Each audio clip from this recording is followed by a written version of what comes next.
Shalom para peserta Bible Study, kita jumpa kembali di Bible Study Perjanjian Lama. Sekarang kita akan masuk ke Kitab Hakim-Hakim. Hari ini kita akan melihat dua pasal saja. Kita akan melihat situasi Kitab Hakim-Hakim itu seperti apa, latar belakangnya bagaimana. Nah, saya beri judul pembelajaran kita hari ini sebuah kegagalan untuk taat. Ini yang akan mewarnai seluruh kitab hakim-hakim nantinya.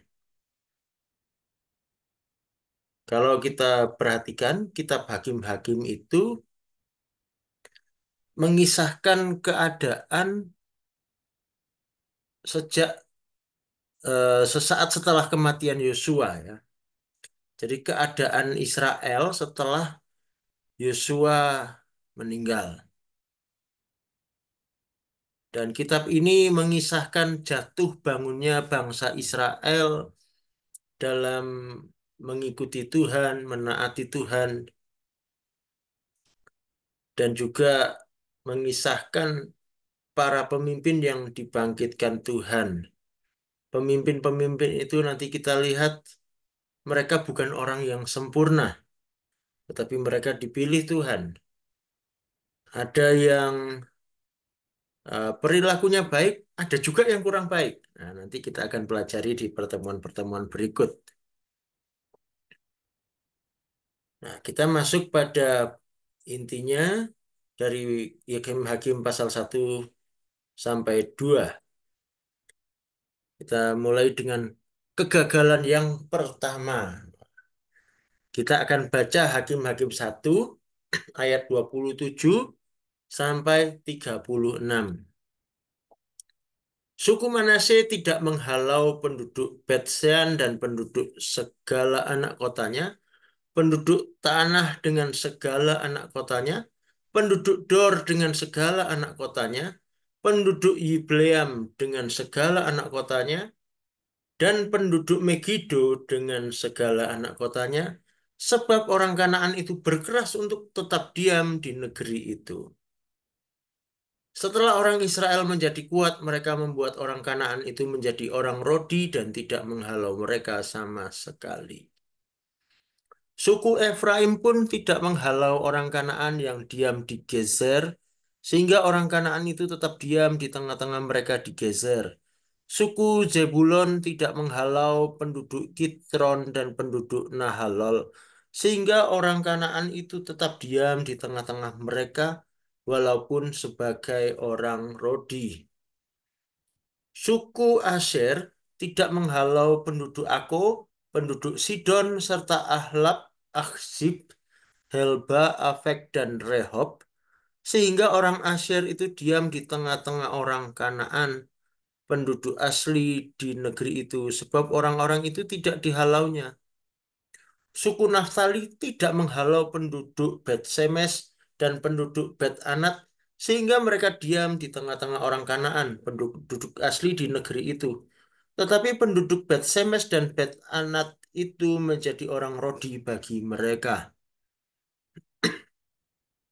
Orang Amori mendesak Bani Dan ke sebelah pegunungan dan tidak membiarkan mereka turun ke lembah, dan orang Amori itu berkeras untuk tetap diam di Har Heres, di Ayalon dan di Saalbim, walaupun mereka mendapat tekanan berat dari keturunan Yusuf, sebab mereka menjadi orang Rodi. Daerah orang Amori itu mulai dari pendakian Akrabim, dari Sela terus ke atas. Nah,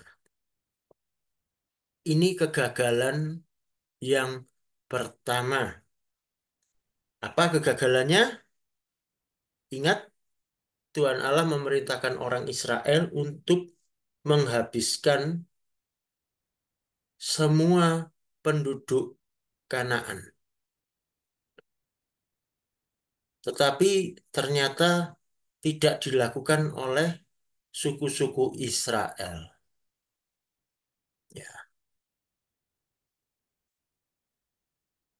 mereka tidak melakukan apa yang diperintahkan oleh Tuhan. Dan ini adalah sebuah kesalahan yang mendatangkan teguran dan hukuman dari Tuhan. Respon Tuhan dicatat di Hakim-Hakim 2 ayat 3 sampai 4. Lagi aku telah berfirman, aku tidak akan menghalau orang-orang itu dari depanmu, tetapi mereka akan menjadi musuhmu dan segala Allah mereka akan menjadi jerat bagimu. Setelah malaikat Tuhan mengucapkan firman itu kepada seluruh Israel, menangislah bangsa itu dengan keras.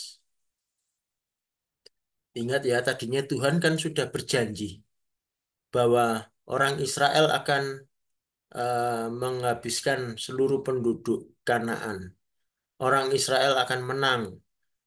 Nah, artinya Tuhanlah yang akan menolong mereka menghalau orang-orang itu. Tetapi karena orang Israel ternyata tidak taat, maka Tuhan pun tidak melakukannya.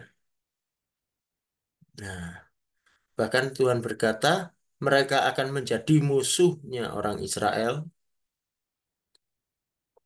Jadi bayangkan orang Israel diam di negeri bersama dengan musuhnya. Nah, apa yang terjadi? Pasti kacau.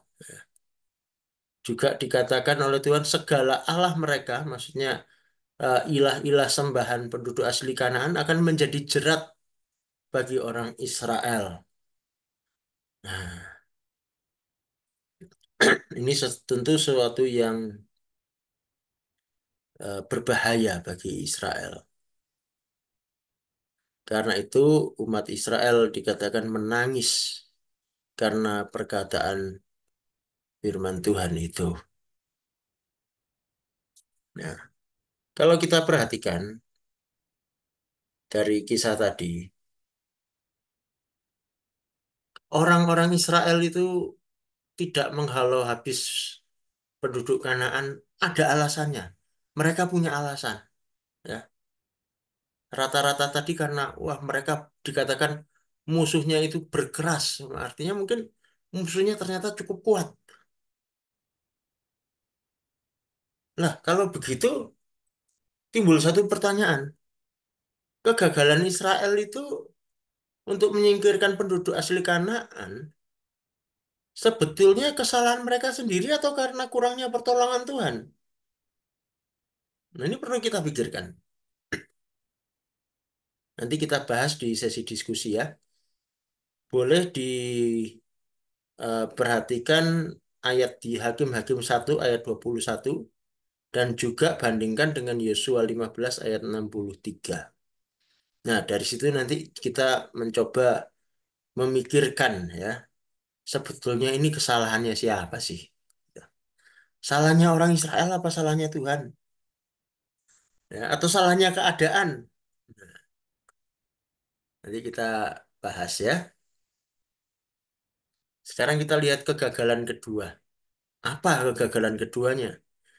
Hakim Hakim 2 ayat 7, kemudian ayat 10 dan 11 kita baca. Dan bangsa itu beribadah kepada Tuhan sepanjang zaman Yosua dan sepanjang zaman para tua-tua yang hidup lebih lama daripada Yosua dan yang telah melihat segenap perbuatan yang besar yang dilakukan Tuhan bagi orang Israel. Setelah seluruh angkatan itu dikumpulkan kepada nenek moyangnya, bangkitlah sesudah mereka itu angkatan yang lain yang tidak mengenal Tuhan ataupun perbuatan yang dilakukannya bagi orang Israel. Lalu orang Israel melakukan apa yang jahat di mata Tuhan dan mereka beribadah kepada para Baal. Nah, inilah kegagalan kedua. Ya. Ini hal yang sebetulnya sudah diperingatkan berkali-kali oleh Musa, oleh Yosua, bahkan oleh Tuhan sendiri. Bahkan di ayat yang sebelumnya tadi kita baca juga Tuhan mengatakan, hati-hati ilah-ilah penduduk Kanaan itu akan menjadi jerat. Ya. Dan kenyataannya memang betul terjadi. Ya. Kalau kita perhatikan di sini, masalahnya itu orang umat Israel itu hanya taat kepada Tuhan, setia kepada Tuhan. Ketika ada Yosua, ada para tua-tua yang mengalami mujizat-mujizat yang terjadi pada padang gurun. Jadi yang sudah melihat berbagai perbuatan Tuhan yang besar. Lah, angkatan berikutnya yang tidak melihat itu secara langsung, ternyata di sini dikatakan tidak mengenal Tuhan. Loh, anak-anaknya orang Israel dikatakan tidak mengenal Tuhan. Tidak mengenal perbuatan yang dilakukan Tuhan untuk orang Israel. Nah, ini kan aneh. Dan akibatnya mereka itu beribadah kepada ilah-ilah asing. Mereka melakukan apa yang jahat di mata Tuhan.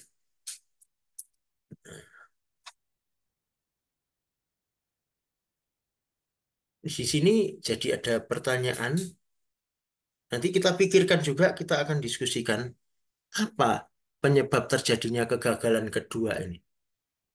Kegagalan orang Israel untuk setia kepada Tuhan. Nanti kita bahas ya waktu diskusi di grup WA.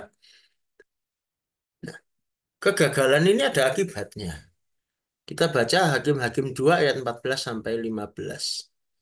Maka bangkitlah murka Tuhan terhadap orang Israel.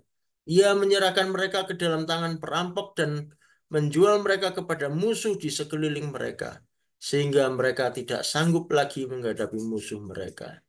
Setiap kali mereka maju, tangan Tuhan melawan mereka dan mendatangkan malapetaka kepada mereka, sesuai dengan apa yang telah diperingatkan kepada mereka oleh Tuhan dengan sumpah sehingga mereka sangat terdesak.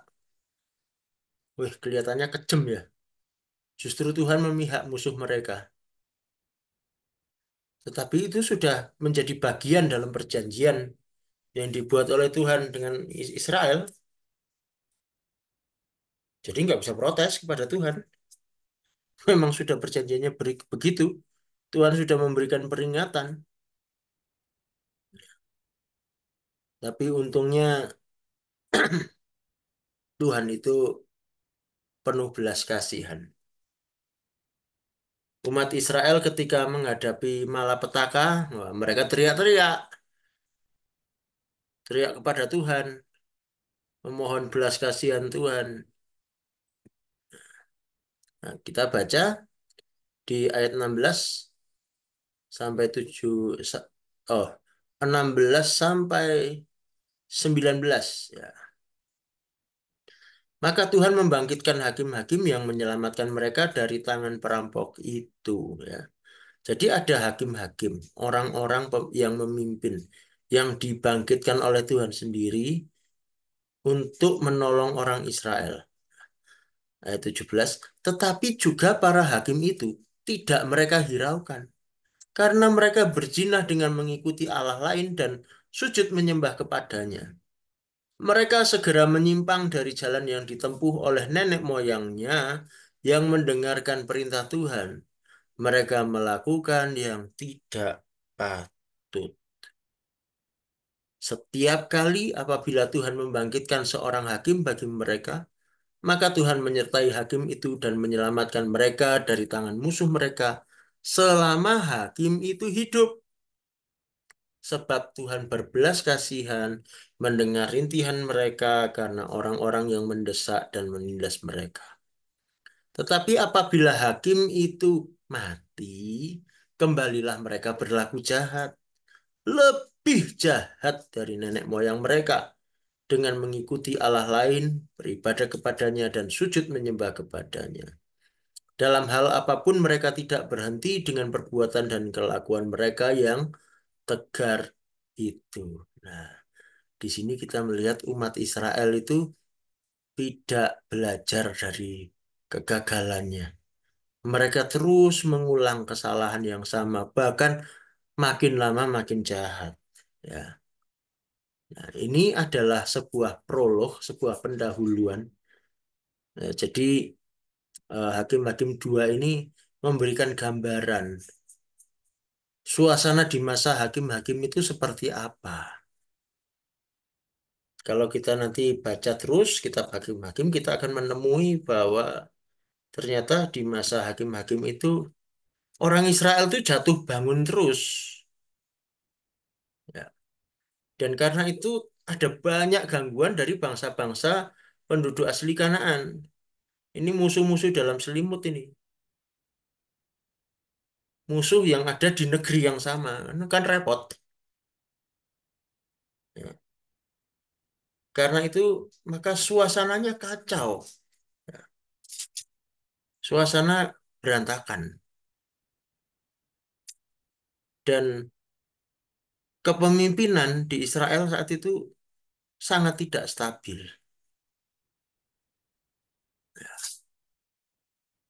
Ini bagaimana nanti kita akan lihat lebih lanjut di sesi-sesi berikut. Demikian yang saya sampaikan hari ini. Kiranya ini bisa menggugah pikiran kita dan juga menggugah hasrat kita untuk lebih setia kepada Tuhan. Jangan mengulangi kegagalannya orang Israel. Orang Israel tidak taat, ayo kita taat. Orang Israel tidak setia, ayo kita setia. Ya. Sampai jumpa di sesi diskusi. Pertanyaan-pertanyaan silakan dituliskan. Bahkan sebelum sesi dimulai mau dituliskan dulu juga tidak apa-apa.